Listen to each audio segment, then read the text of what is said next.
At the bank, my son pushed a pen at me. "Just sign, Mom." His wife squeezed my shoulder until it hurt. I slipped the cashier a note. "Help. Not my choice." They smiled for the camera when suddenly the manager locked the door. "Before we continue, I just want to say thank you for taking the time to hear my story. If you're comfortable, let me know where you're listening from, and what time it is where you are. Now let me tell you my story. My name is Eleanor, and I am a widow in my 78th year. My life since my husband Robert passed has been one of quiet, ordered peace. My world had shrunk to the size of my small garden, the pages of my books and the weekly calls with my daughter Clara. It was a small world, but it was mine. I did not realize it was also a territory, a set of assets on a balance sheet, until my son Mark and his wife Vanessa began their campaign. It started subtly, gentle suggestions about my bookkeeping, casual remarks about the rising property taxes, offers to help simplify my accounts. I am not a fool, but I am a mother. I chose to believe in the goodness of my son, to see his concern as genuine, even as a cold knot of unease tightened in my stomach. The suggestions became more insistent, the visits more frequent and less social. They were meetings now, with Mark looking increasingly haggard and Vanessa's smiles growing brighter and more brittle.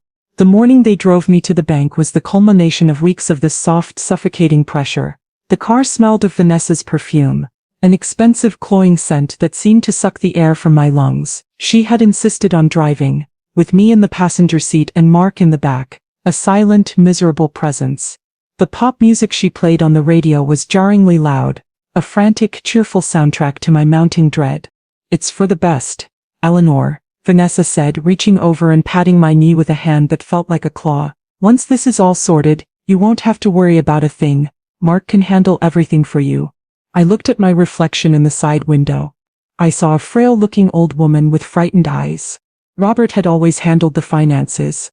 He had been meticulous, organized, and had left me more than secure. "Your mother is a smart woman, but let's make it easy for her," he used to say, showing me the neatly labeled files and consolidated statements. I knew my accounts. I knew my worth. My supposed confusion was a fiction they had invented to make their actions palatable. Inside the bank, the air conditioning was a cold shock. The space was vast and impersonal, the marble floors echoing the brisk, business-like clicks of people's shoes. Vanessa's hand was on my arm, her grip surprisingly strong, steering me not to one of the comfortable chairs in the waiting area, but directly to a cashier's window. Mark scurried ahead of us, carrying a thick leather briefcase. "We have an appointment," Vanessa announced to the young woman behind the counter, her voice radiating a cheerful authority that brooked no argument. The cashier, a young woman with dark, kind eyes and a name tag that read Sophia, gave me a small, questioning smile. I tried to smile back, but my lips felt stiff, uncooperative. Mark opened the briefcase on the counter, the latches clicking open with a sound like cell doors shutting. He pulled out a thick stack of papers, at least 20 pages, filled with a dense, incomprehensible legal jargon. He slid it in front of me alongside a heavy, expensive-looking pen. "It's all just standard stuff, Mom," he said, his voice low and rushed. He wouldn't look at me, his eyes fixed on a point somewhere over my shoulder. "It just gives me the ability to manage your accounts, pay your bills from my end. It makes things easier. Just sign here and here." He pointed to 2 yellow tabs marked with an X. Vanessa's other hand came to rest on my shoulder. She leaned in close, her voice a sweet, poisonous whisper in my ear. "We don't want to make a scene, do we, Eleanor? Let's just get this done so we can take you for a nice lunch." Her fingers began to squeeze, a slow, insistent pressure that sent a sharp pain radiating down my arm. It was a private, deniable act of violence, a perfect metaphor for all their manipulations. My heart hammered against my ribs. My hand trembled as I reached for the pen. This was it. This was the moment I lost everything. But as my fingers brushed against the cool metal of the pen, they also brushed against the small folded square of paper in my pocket. I had written it last night, sitting at my kitchen table in the dark, the words scrawled by the light of the street lamp outside. It had felt like a foolish, melodramatic gesture then. Now, it felt like the only weapon I had left. My eyes met Sophia's over the top of the papers. I saw a flicker of concern in her expression. In that split second, I made my choice. "Oh dear," I said, my voice a quavering, theatrical whisper. I let the pen drop from my fingers. It rolled across the counter, as Vanessa and Mark both instinctively looked down at it. My other hand, the one hidden from their view, shot out. I pressed the folded note into Sophia's hand, my fingers briefly closing over hers. She didn't flinch. Her hand simply closed over the note, and in a single fluid motion, slid it out of sight beneath her counter.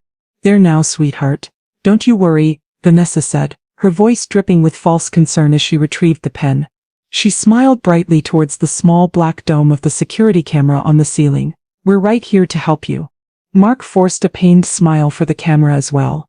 They were the perfect, caring family. Sophia cleared her throat. I need to get my manager to witness this signature due to the nature of the document," she said, her voice impressively calm. One moment. She stepped away from her window. I held my breath. Had she read it? Would she do anything? A moment later, a man in a sharp suit was walking towards us. He was in his late 50s, with a calm, professional air. "Good morning," he said. "I'm Mr. Henderson, the branch manager. Sophia said you needed some assistance." "My mother is just signing some papers to allow me to help with her estate," Mark explained, the lie sounding thin and rehearsed even to my own ears. "Of course," Mr. Henderson said, his eyes not on Mark but on me. He gave me a brief, steady look. "We just need to make sure everything is in order. Bank policy." He spoke with a practiced, reassuring calm. And as he did, I heard it. A sound that was both quiet and earth-shattering. A sharp, definitive click of the bank's magnetic locks engaging. A soft whirring sound as the mechanism sealed the heavy glass doors. The low ambient hum of the bank seemed to fall away into a sudden, shocked silence. The world seemed to hold its breath. Mark and Vanessa froze, their fake smiles plastered on their faces. They had walked me into a trap, but it was the doors of their own cage that had just been locked. The moment after the lock clicked shut was a tableau of suspended animation. The friendly smile on Vanessa's face didn't just fade, it dropped like a mask, revealing the hard, contemptuous lines of her true expression beneath. Her eyes, which had been crinkled in a performance of doting affection for the security cameras, narrowed into sharp, suspicious slits. She looked from the sealed glass doors to the impassive face of Mr. Henderson, and then with dawning horror to me. "What did you do?" she hissed, her voice a low, venomous sound meant only for my ears. The fingers on my shoulder, which had momentarily relaxed, tightened again, this time with a punishing, angry force. Mark, by contrast, seemed to shrink. The color drained from his face, leaving behind a pasty, clammy pallor. He licked his lips nervously and took a half-step towards the manager. His hands held up in a gesture of placating surrender. "Sir, I'm sure this is just a misunderstanding," he stammered, his voice an octave higher than usual. "It's just a standard security drill, right? If you could just let us know when it's over. We have a lunch reservation." Mr. Henderson regarded my son with a cool, unreadable expression. "Yes, you could call it a security drill," he said, his voice smooth and utterly in command. "Bank protocol for a potential Code 9 situation. We're just ensuring the safety and security of our clients. It shouldn't take long to resolve." Code 9. The term sounded official, vaguely menacing. It meant nothing to me, but I saw from the look on Mark's face that it was not a term one wanted to be associated with. He looked like he was about to be sick. The manager's calm, procedural tone was more intimidating than any shouting could have been. He was not emotional, he was in control. He had taken their power away with a single quiet action. The other customers in the bank had started to notice that something was amiss. Conversations had stopped, people were looking over at us. A small knot of drama unfolding in the center of the vast marble hall. "If you'll all please come with me," Mr. Henderson said, his tone making it clear this was not a request.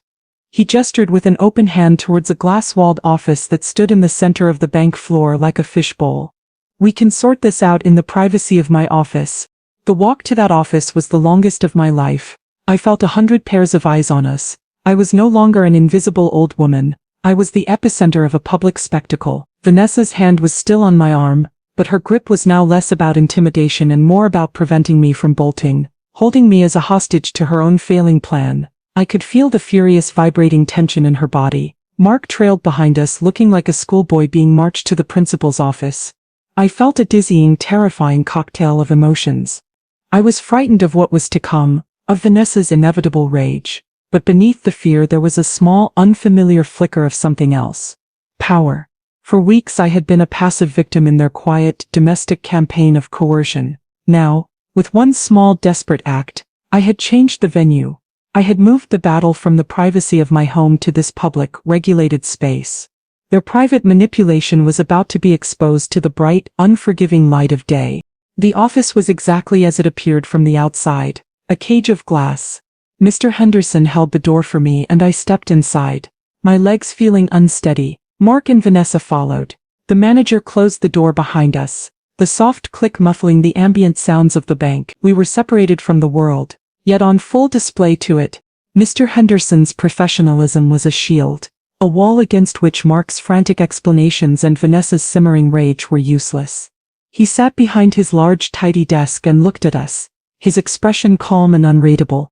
"Now," he said, his voice quiet but firm, "let's talk about what's really going on." Inside the glass-walled office, Mr. Henderson's calm authority was absolute. He was the captain of this small, transparent ship, and we were at the mercy of his command. He didn't raise his voice, he didn't make accusations, he simply methodically took control. "Mr. and Mrs. Brooks," he said, his gaze fixed on Mark and Vanessa, "I'm going to need you to wait outside for a few moments. Please have a seat in the chairs just outside the door. I need to speak with your mother alone." "Now wait a minute," Vanessa started, her voice sharp with indignation. "She's confused. We are her legal caregivers and—" "You are not her legal caregivers," Mr. Henderson interrupted, his voice still quiet but now edged with steel. He gestured to the papers on his desk. "This document, which is not yet signed, is a power of attorney. Until it is legally executed, you have no more legal standing in this matter than I do.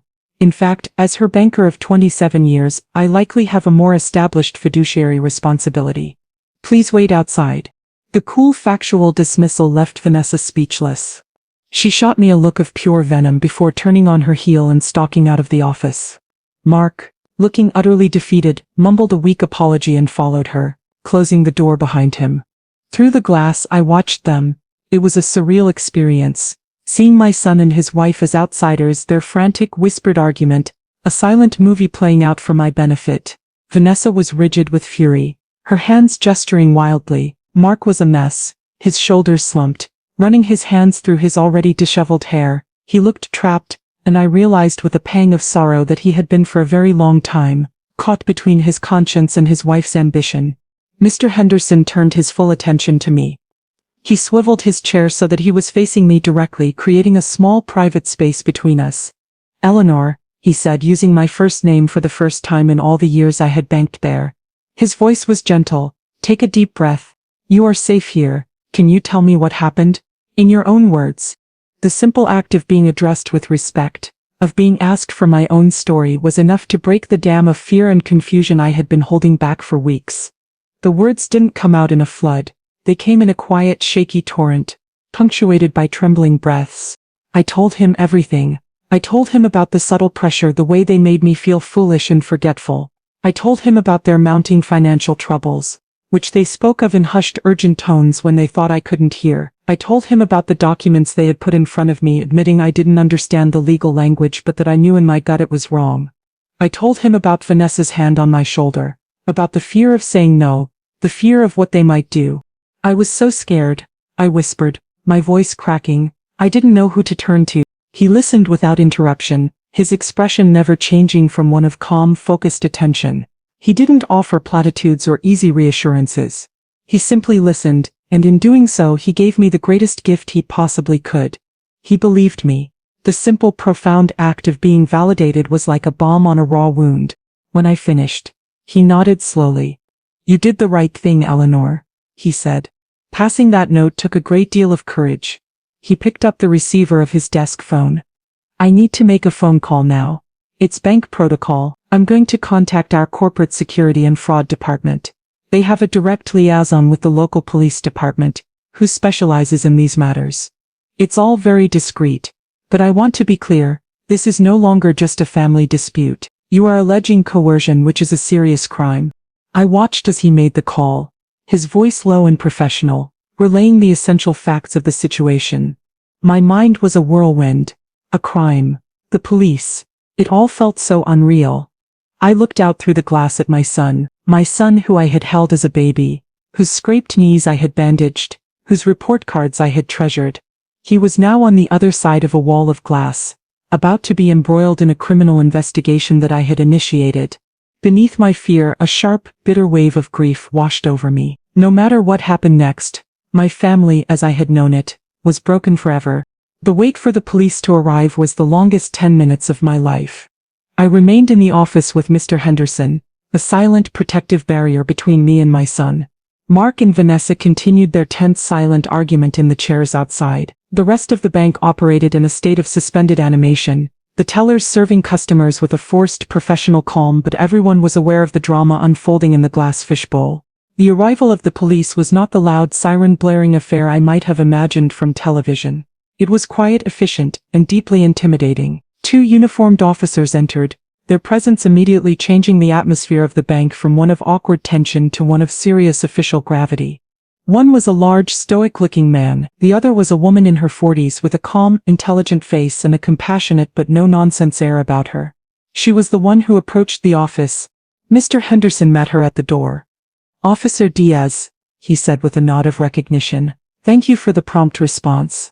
"Mr. Henderson," she replied, her gaze sweeping over the scene, taking in Mark and Vanessa, and then resting on me. "Let's see what we have here." She entered the office and introduced herself to me, her voice gentle. "Mom, my name is Officer Diaz. I'm here to help. I understand you're in a very difficult situation." Her kindness was a small island of comfort in a sea of turmoil. She asked me a few brief, clarifying questions, her manner reassuring and professional. She then turned her attention to the couple sitting outside. The power dynamic shifted again, decisively. Mark and Vanessa were no longer dealing with a bank manager, they were dealing with law enforcement. Officer Diaz's partner took Mark to one side of the bank, near the teller windows, while she herself approached Vanessa. I watched from the safety of the office as she began her questioning. I couldn't hear the words, but I could see the scene play out with a devastating clarity. Vanessa, who had been so confident, so in control, suddenly looked small and defensive. Her attempts at charming the officer were met with a blank professional stare. Her rehearsed story about my confusion was clearly not working. I saw Mark across the bank floor crumbling under the quiet, persistent questions from the other officer. His hands were shaking. He kept looking over at Vanessa as if for guidance, but she was trapped in her own interrogation. Their united front, so carefully constructed, had been shattered by the simple act of separating them. I had come to the bank that morning as a victim, a frail old woman being led to her financial slaughter. Now, I sat in the manager's chair watching as the system I had activated with one small desperate note began to dismantle my son and daughter-in-law's web of lies. It was a terrifying, heartbreaking, and strangely empowering spectacle. The world had been turned upside down, and for the first time in weeks I was the one who was finally on solid ground. The aftermath of the police arrival was a blur of calm, methodical procedure that stood in stark contrast to the emotional chaos of the preceding hour. I was the eye of the hurricane, shielded by Officer Diaz's quiet competence while the storm of consequences began to swirl around Mark and Vanessa. After their initial separate questioning, it was clear to the officers that there was more than enough cause to launch a formal investigation. "Eleanor," Officer Diaz said to me, her voice gentle but firm as she knelt before me in the manager's office. "We're going to get you home and make sure you're safe. We can't let you go home with your son today. Do you understand?" I nodded, a fresh wave of grief washing over me. The finality of it, I would not be going home with my son. The simple everyday fabric of my life was being irrevocably rewoven. "What will happen to them?" I asked, my voice a whisper. "For now, they'll be taken to the station for a more formal interview," she explained. "They are not under arrest at this time, but they are persons of interest in a potential felony investigation. They will be released, but there will be conditions." The drive to my house was a surreal journey. I sat in the passenger seat of Officer Diaz's patrol car, the quiet hum of the engine a world away from the frantic pop music Vanessa had played just hours before. The familiar suburban streets of my neighborhood looked alien, as if I were seeing them for the first time. When we arrived, another police car was already there and a man in a jumpsuit was standing on my porch. "We've called a locksmith, ma'am," Officer Diaz explained as she helped me out of the car. "With your permission, we'd like to change the locks on all your doors. It's a precaution." I gave my permission, feeling like a stranger at my own front door. I watched as the old lock, the one my husband Robert had installed 30 years ago, was drilled out and replaced with a new shiny brass one. It was a necessary violation, a symbolic act of reclaiming my space from those who had sought to invade it. Inside, Officer Diaz helped me get an emergency protective order. She used her laptop to connect with an on-call judge, and within 20 minutes it was done. A legal document now existed that barred Mark and Vanessa from coming within 100 yards of me, my home or my car. It was a shield, a piece of paper that held the force of law, but it felt like a declaration of war against my own child. After the locksmith and the other officer had left, Officer Diaz made me a cup of tea. She sat with me at my kitchen table, the same table where Mark and Vanessa had laid out their plans and pressured me for weeks. The hardest part for many people in your situation, Eleanor, she said, her voice full of a wisdom born from experience, is the guilt. You might feel like you've betrayed them, like you've broken up your own family, but you need to remember, they made their choices. You just made the choice to protect yourself. You did nothing wrong. Her words were a kindness I desperately needed to hear. After she left, I was truly alone for the first time in what felt like months. The silence in the house was immense, a living presence. It was no longer the tense, watchful silence of waiting for their next visit, their next request. It was a new kind of silence, peaceful but also profoundly lonely. Every corner of the house held a memory of Mark as a boy, a teenager, a young man, a pencil mark on a doorframe, measuring his height. A small faded photograph on the mantelpiece of him at his college graduation. I had lost not just the son he had become, but the memory of the son he once was, now tainted by this terrible betrayal. The cracks in their united front appeared almost immediately. My daughter Clara, who lives in Oregon, had a standing call with me every Tuesday evening. I told her everything that had happened, my voice shaking as I recounted the events at the bank. She was silent for a long moment, and then I heard her take a sharp, furious breath. That woman, Clara seethed, her voice a low growl of protective rage. I knew she was a snake from the day Mark brought her home. Mom, I'm booking a flight. I'll be there tomorrow. Before she could get here, however, the fallout began to rain down. The next afternoon, I received a frantic call from my other son, David, Clara's twin brother. Mom, Mark just called me, he said, his voice a mixture of anger and bewilderment. He was a complete wreck, sobbing, incoherent. He said, "You had them arrested, that you've ruined their lives." He kept saying it was all Vanessa's idea, that she pushed him into it. Then he'd switch and say you were being cruel and selfish, that you were tearing the family apart. It was a mess. It sounds like they are at each other's throats. The image of my son, so broken and lost, sent a pang of maternal pain through me, a pain that was immediately followed by a cold wave of anger. He was not the victim here. He had made his bed. The first direct attack from them came a day later, and it was as cruel as I could have imagined. Mark called me, a clear violation of the protective order. I saw his name on the caller ID, and my heart lurched. A part of me, the foolish, motherly part, hoped it was a call of apology, of remorse. I was wrong. Mom, he began, his voice thick with tears. It was a sound he had used as a boy to get his way, a sound that had always been my weakness. Mom, you have to stop this. You have to call the police and tell them it was all a misunderstanding. I can't do that, Mark, I said, my voice trembling but firm. You know it wasn't. But you don't understand, he cried, his voice rising in desperation. Vanessa, she's going crazy. She says they're going to press charges, that we'll lose the house. She says if I go to jail, you'll never see Thomas and Lily again. The threat, when it came, was like a physical blow. My grandchildren, my sweet, innocent grandchildren. I pictured their faces, their laughter, the way Lily's small hand felt in mine. They miss you, Mom, he sobbed. You're their grandmother. Please, don't do this to them. Don't tear this family apart. He hung up, leaving me shaking, his words a toxic poison seeping into my heart. He had used my deepest love as a weapon against me. The battle was no longer just about money or legal documents. It was now about the future of my family, and the price of my own safety might just be the loss of my grandchildren. The full, ugly scope of my son's betrayal came into focus a few days later. Officer Diaz returned to my house, this time accompanied by a social worker named Anna, a gentle woman with kind, intelligent eyes. They sat with me at my kitchen table and laid out the documents from the bank.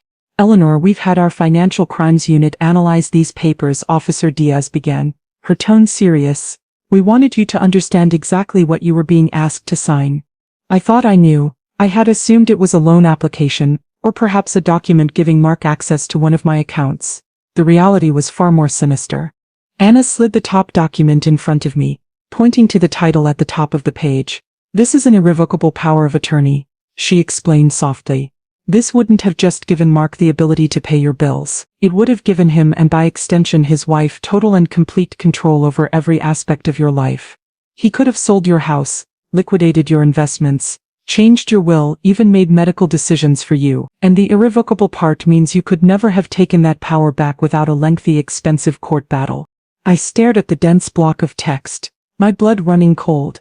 They hadn't just wanted my money. They had wanted my life. They had wanted to render me powerless. A ward in my own home, while they dismantled the security my husband and I had spent a lifetime building. "That's not all," Officer Diaz said, her voice grim. She pointed to another document. "This form authorizes the immediate liquidation of the educational trust fund you established for your grandchildren, Thomas and Lily." This was the blow that took my breath away. That trust was sacred. Robert and I had started it when the children were born. It was our legacy to them, a guarantee of their future. The thought that Mark would be willing to steal from his own children, to sacrifice their future to solve his present problems, was a betrayal so profound it almost defied comprehension. "They were in deep financial trouble, Eleanor," Anna said gently.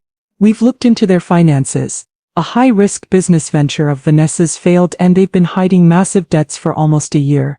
They were on the verge of foreclosure. This wasn't just a moment of poor judgment. This was a calculated, desperate plan to seize your assets and use them to cover their own mistakes." I looked down at the papers, at the cold hard proof of my son's intentions. All the weeks of gaslighting, of being made to feel foolish and confused, suddenly snapped into sharp, painful focus. My supposed decline was a narrative they had constructed to justify their crime. My home was not just a home, it was real estate.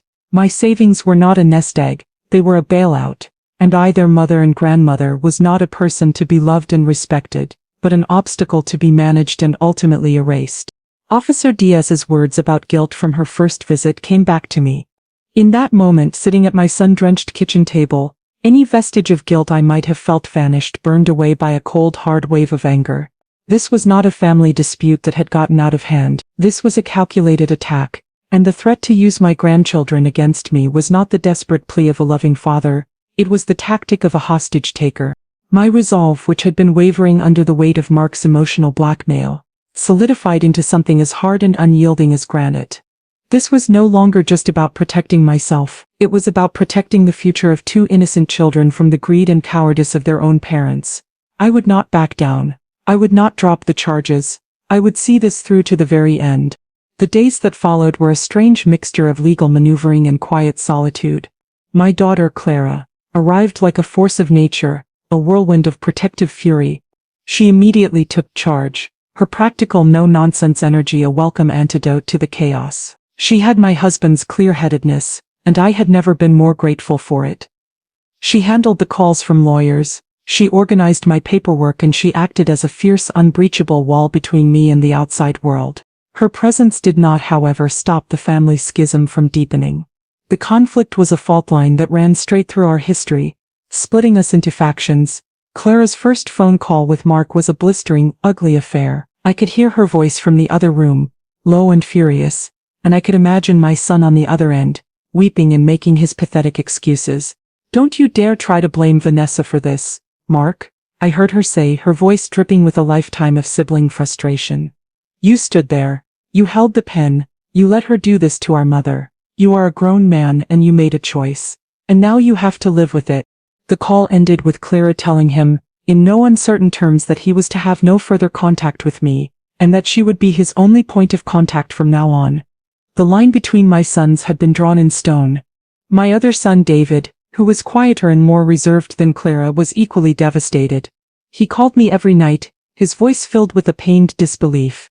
"How could he do this, Mom?" he would ask, a question for which I had no answer. The betrayal had not just wounded me, it had wounded them all, shattering their perception of the brother they thought they knew.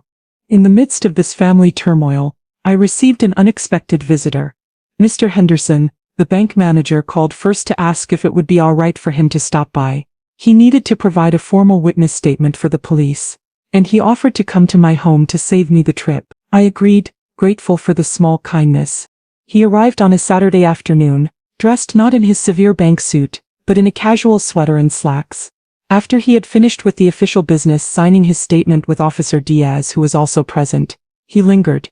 "If you have a moment, Eleanor," he said, his tone hesitant, "I'd like to speak with you for a moment, not as a bank manager."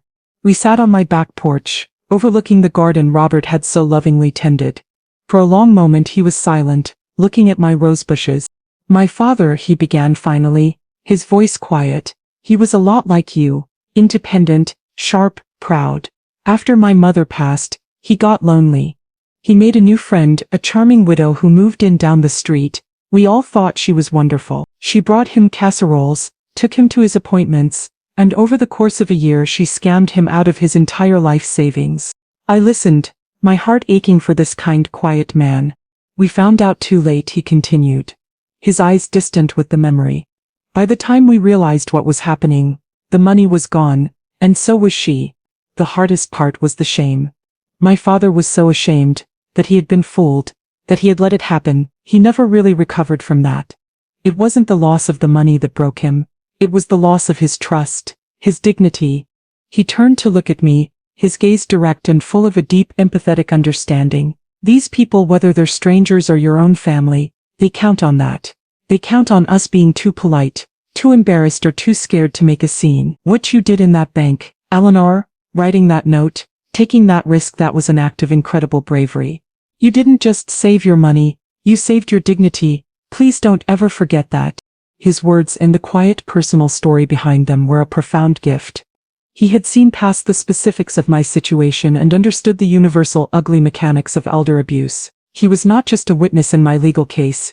He had become a quiet, unexpected friend, a steadying presence in the storm. His visit was a reminder that while my own family was being torn apart by betrayal, kindness and decency could still be found in the most unexpected of places. Just as I began to feel a fragile sense of control, Vanessa launched her next, most vicious counterattack. It was a legal maneuver so cruel, so perverse in its logic that it left me breathless. Her lawyer filed a formal petition with the court to have me declared mentally incompetent. The documents, which Clara intercepted before I could see them, were a work of pure malicious fiction. They painted a picture of me as a confused, paranoid old woman, suffering from the advanced stages of dementia. The petition alleged that I was no longer capable of managing my own affairs, and was being unduly influenced by my favored child, Clara, who it claimed, was systematically alienating me from my devoted son, Mark, in order to seize control of my estate for herself. It was a brilliant, twisted strategy. It took the very real situation of my son's betrayal, and flipped it on its head, recasting him as the victim and me as the unstable, manipulated puppet. To support these claims they had attached evidence. There were edited audio clips from old voicemail messages, snippets of conversations where I sounded tired or momentarily forgetful, skillfully stitched together to create a narrative of cognitive decline. Even more cruelly, they had managed to get statements from two of my neighbors. One was a woman I had always found a bit flighty, the other an elderly man who was himself quite forgetful. I could imagine Vanessa in the weeks leading up to the bank incident, paying them special attention, stopping by with a warm smile and a basket of muffins, planting seeds of concern about my well-being. "Eleanor seems so scattered lately, don't you think? I'm so worried about her." I could almost hear her saying, and these neighbors, meaning no real harm, had likely signed affidavits simply confirming that yes, I had seemed a bit more tired than usual. In the cold legal language of the court filing, their mild observations were magnified into proof of my senility. The petition demanded an immediate competency hearing and the appointment of a court-mandated guardian to oversee my affairs until a verdict could be reached. That guardian, they audaciously suggested, should be a neutral third party but one approved by their firm. "She's trying to take away your voice," Clara said, her voice shaking with a rage so profound it was almost silent. "If she can get you declared incompetent, then your testimony against her is worthless. She can claim you were confused, that you imagined the whole thing at the bank. She's not just trying to get your money, Mom. She's trying to erase you." The psychological toll of this new attack was immense. It was one thing to be accused of being a bad mother.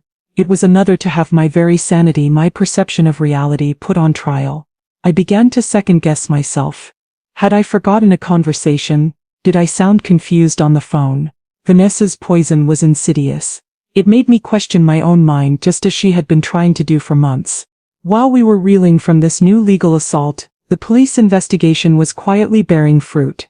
Officer Diaz called Clara and told her they had executed a search warrant for Mark and Vanessa's financial records. What they found was a story of staggering incompetence and desperate deceit. The high-end interior design business Vanessa had started with a loan from a shady online lender had been a catastrophic failure. She had spent lavishly on a fancy showroom and expensive inventory but had secured almost no clients. For nearly a year they had been living a lie, funding their mortgage and lifestyle by juggling credit cards and taking out more high-interest loans to pay off the old ones. They were trapped in a debt spiral, and bankruptcy was imminent. The investigation had also uncovered the price of their lies. A forensic accountant had found a credit card application from 6 months prior. It was a card with a high limit, the one they had used to keep their heads above water for the last few months. The primary applicant was me. The signature at the bottom was a clumsy but passable forgery of my own. That small desperate act of fraud was the key. It was the prelude to the drama at the bank. They had already crossed a criminal line, and they knew it. The power of attorney wasn't just a plan to get more money, it was a gambit to get legal control over my finances so they could retroactively hide their previous crime, burying the forgery under a mountain of legitimate-looking transactions they could execute in my name. This discovery was a crucial piece of leverage for our side. It proved a pattern of criminal intent. It demonstrated that their actions were not a one-time mistake born of desperation, but an escalating series of calculated crimes. But it was a cold comfort. The legal system moves at a glacial pace. The competency hearing was scheduled first.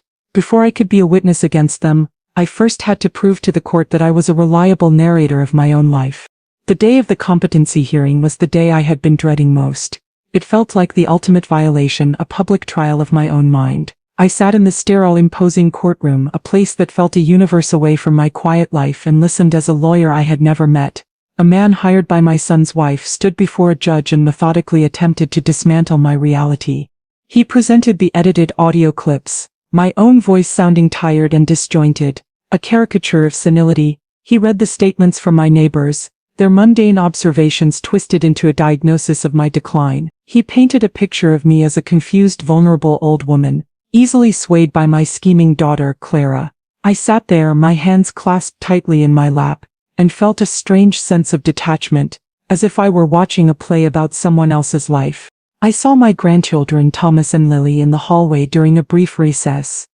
Vanessa had brought them a calculated, cruel piece of theater. They looked lost and frightened in the cavernous, somber courthouse. They waved timidly at me and my heart broke all over again. Vanessa was using them as props, as silent emotional blackmail. Finally, it was my turn to take the stand. My legs felt weak as I walked to the witness box. But as I sat down and looked out at the room, a strange calm settled over me. I saw Clara and my son David, their faces radiating a fierce, unconditional support. I saw Mr. Anderson from the bank, who had come to be a silent witness on my behalf. And I saw Mark and Vanessa sitting at their table. Vanessa was whispering instructions to her lawyer, her face a mask of cold confidence. Mark, however, looked ill. He was pale and sweating, and he couldn't bring himself to look at me. Vanessa's lawyer approached me, his smile a predatory, condescending thing. "Mrs. Brooks," he began, his voice dripping with false sympathy, "let's talk about your finances. It's a lot to keep track of at your age, isn't it? The bills, the investments, it can be quite overwhelming." "I manage," I said, my voice clearer and stronger than I expected. "But wouldn't you agree that it would be easier if your loving son Mark were to help you with these complex matters?" "My son Mark tried to have me sign away control of my entire life," I replied, my gaze steady. "That is not what I would call help. He tried to trip me up, asking me rapid-fire questions about specific dates, old bank statements, and past conversations. He was trying to create the confusion he had claimed already existed. But I found a strength I didn't know I possessed. I answered each question calmly, simply, and truthfully. I was not a confused old woman. I was a mother who had been betrayed, and I would not let them erase my voice. The turning point came not from a brilliant legal argument, but from a simple human moment of reckoning. The lawyer had called Mark to the stand, intending for him to corroborate their story of my decline. As my son walked past me, his face was ashen. He took the stand, was sworn in and sat down, his eyes fixed on the wooden railing in front of him, refusing to look at me, at his wife, at anyone. Vanessa's lawyer began. "Mr. Brooks, you've been concerned about your mother's cognitive state for some time, haven't you? Mark was silent for a long moment. I could see the internal war raging in his face. He was at a crossroads, a final terrible choice laid bare before him. "Mr. Brooks?" the lawyer prompted, a note of irritation in his voice. Mark finally looked up. He didn't look at the lawyer. He didn't look at Vanessa. He looked at me, and in his eyes, I saw not a villain but my son, my lost, broken, and deeply ashamed son. The lie, it seemed, was one he could no longer bear to tell. "No," he said, his voice cracking, the single word echoing in the silent courtroom. "No, my mother is as sharp as a tack. She always has been." A shocked murmur went through the room. Vanessa stiffened, her face a mask of disbelief and fury. Her lawyer looked stunned. Mark stammered, his composure crumbling completely. He turned to the judge, his eyes filling with tears. "I did a terrible thing. We were in trouble, financially. Vanessa, she came up with the plan, to get power of attorney. I knew it was wrong, but I was weak. I was a coward. I went along with it. We tried to force her to sign papers she didn't want to sign, but I will not sit here and lie about my mother's mind. I will not do that. She is not the one who is sick. I am." His confession, so raw and so complete, hung in the air, a devastating, irrefutable truth. The carefully constructed artifice of Vanessa's case had been obliterated, not by a lawyer but by the one thing she had never counted on, the last, tattered remnant of her husband's conscience. Mark's confession was the moment the war ended. The competency petition was not just dismissed, it was thrown out with a scathing rebuke from the judge, who made it clear she viewed the entire motion as a malicious and fraudulent abuse of the legal process. The house of cards Vanessa had so carefully constructed had been brought down by the one person she thought she controlled completely. In the aftermath, the legal system, which had seemed so slow and indifferent, moved with a sudden, decisive speed. With Mark's testimony and the evidence of the forged credit card application, the criminal case against Vanessa was no longer a matter of investigation. It was a certainty. She was arrested, her face a mask of cold, silent fury as Officer Diaz led her from the courthouse. For his cooperation, the district attorney offered Mark a plea deal. He would plead guilty to lesser charges, receiving probation and mandatory community service instead of jail time. It was a mercy he perhaps didn't deserve, but one I was quietly grateful for. The thought of both my son and his wife in prison was a tragedy I could barely comprehend. The judge made the emergency protective order permanent. The family court, in a separate and swift ruling, assigned a mediator to handle all communication regarding my grandchildren. All visits were to be supervised by Clara, ensuring that the children could never again be used as pawns in their parents' destructive games. My life was returned to me. The legal documents, the court dates, the constant grinding fear, it was all over. I was free, but it was a freedom freighted with the heavy wreckage of what had been lost. The months that followed were a period of quiet, painful rebuilding. The house was mine again, a true sanctuary, but the silence was often heavy with the ghosts of my broken family. Clara stayed with me for another month, helping me navigate the bewildering aftermath, her steadfast presence a constant source of comfort. My relationship with my grandchildren was the most delicate part of the mending process. The first few supervised visits were awkward and sad. They were confused, their young minds unable to grasp the full scope of what their parents had done. But children are resilient. Under Clara's gentle guidance and my steady, unconditional love, the awkwardness began to fade, replaced by the familiar, easy affection we had once shared. We started new traditions, found new ways to laugh. We were building a new kind of family, one step at a time. The relationship with my son Mark was the great, unresolved wound in my heart. He was legally forbidden from contacting me directly, a restriction that felt both like a necessary shield and a profound, unnatural tragedy. A few weeks after the verdict, the first letter arrived. It was addressed in his familiar, slightly sloppy handwriting. I recognized it with a jolt that was equal parts anger and a deep, maternal sorrow. I did not open it. I could not.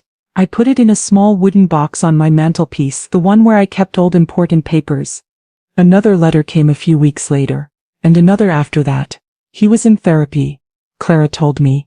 He was working a menial job to start paying off his debts. He was trying in his own broken way to take responsibility for his life. The letters kept coming, a steady, one-sided correspondence with a mother he could no longer speak to. The box on the mantelpiece began to fill. The final scene of my long, arduous story unfolded, not in a courtroom or a bank, but here, in the quiet solitude of my own garden. It is late spring, 6 months after the verdict. The roses Robert planted are in full glorious bloom, their scent a sweet familiar comfort. The legal storm has passed. Vanessa has been convicted and is serving a short prison sentence. The financial wounds are healing, slowly. My life has settled into a new quiet rhythm. I am sitting on my porch, a cup of tea growing cold beside me. The mail has just come, and with it another letter from Mark. It sits on the small table in front of me, his familiar handwriting a silent, persistent question. The box on my mantelpiece is now full of its unopened companions. My grandchildren are coming to visit this afternoon. Clara will bring them. We are going to bake cookies and plant new tomato seedlings in the garden. Life is moving forward. The future is no longer a landscape of fear, but one of quiet, simple possibilities. I look at the letter. I think of the son who betrayed me, the coward who finally found the courage to tell the truth. I think of the long, painful road of forgiveness, a road I am not yet sure I am ready to walk. But for the first time in a long, long time, the choice is entirely, completely mine. I am no longer a victim being steered and coerced. I am the matriarch of my own life, the keeper of my own peace. I pick up the letter. I hold it in my hands, feeling the weight of all the unspoken words within. The sun is warm on my face. A gentle breeze rustles the leaves of the old oak tree in the yard. The future is uncertain, but for the first to me, it feels like my own. I have my story back, and I alone will decide how the next chapter is written.